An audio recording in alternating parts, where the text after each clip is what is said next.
대형마트 새벽 배송 규제 완화 입법 속도전에 반대합니다.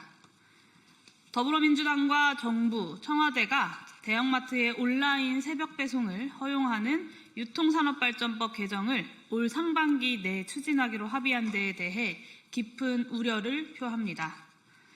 기본소득당은 대형마트의 온라인 시장 진입 자체를 원천 봉쇄하자고 주장하는 것이 아닙니다. 소비 구조가 빠르게 온라인으로 이동하고 있는 현실은 인정해야 합니다. 그러나 뻔히 예상되는 약자들의 고통과 민생 혼란은 무시한 채 속도전을 벌이는 것에는 명확히 반대합니다.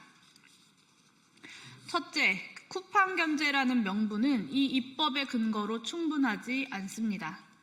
현재 쿠팡이 사회적으로 문제가 되는 것은 새벽 배송 독점 그 자체만이 아닙니다.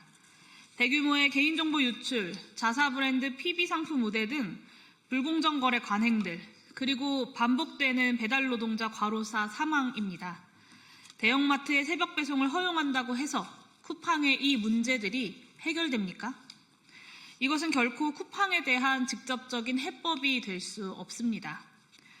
쿠팡 견제는 온풀법 등 민주진보 진영에서 공히 추진해왔던 플랫폼 독점 규제 법안, 그리고 기본소득당이 추진 중인 집단소송제법 등으로 달성해야 할 일입니다.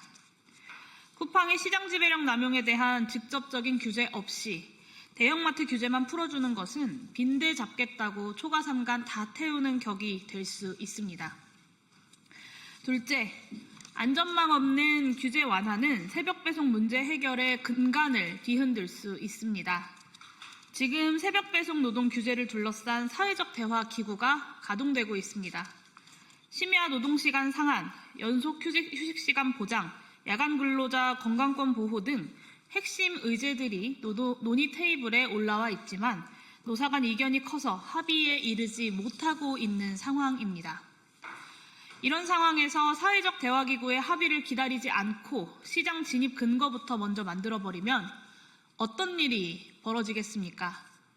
당장 대형마트 3사와 수백 개 SSM까지 새벽 배송에 뛰어들면 이미 형성된 거대 시장을 뒤집는 노동규제에 대한 저항은 지금보다도 훨씬 더 거세질 수밖에 없습니다.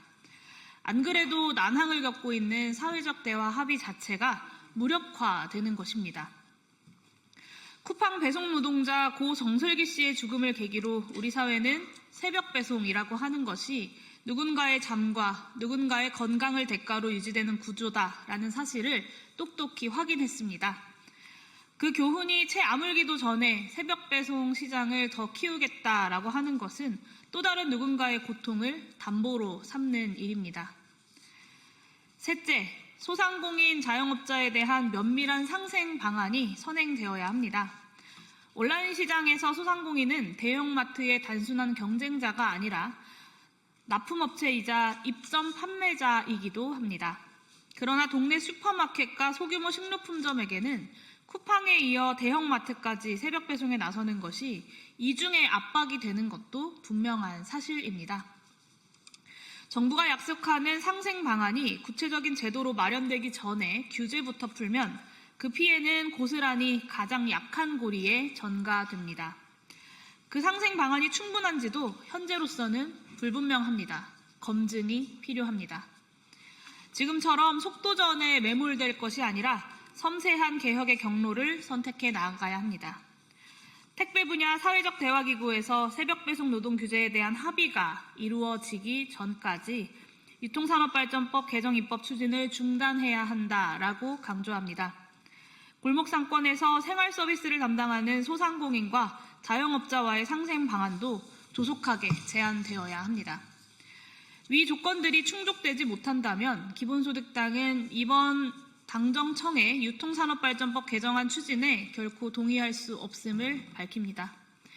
변화하는 유통환경에 적응하면서도 민생을 보호하는 것, 이 두 가지는 양립 불가능한 것이 아닙니다.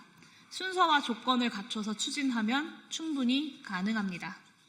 더불어민주당과 이재명 정부가 섬세한 개혁 추진으로 변화하는 사회 적응과 민생 보호라고 하는 양측을 달성할 수 있도록 현명한 대응을 기대합니다.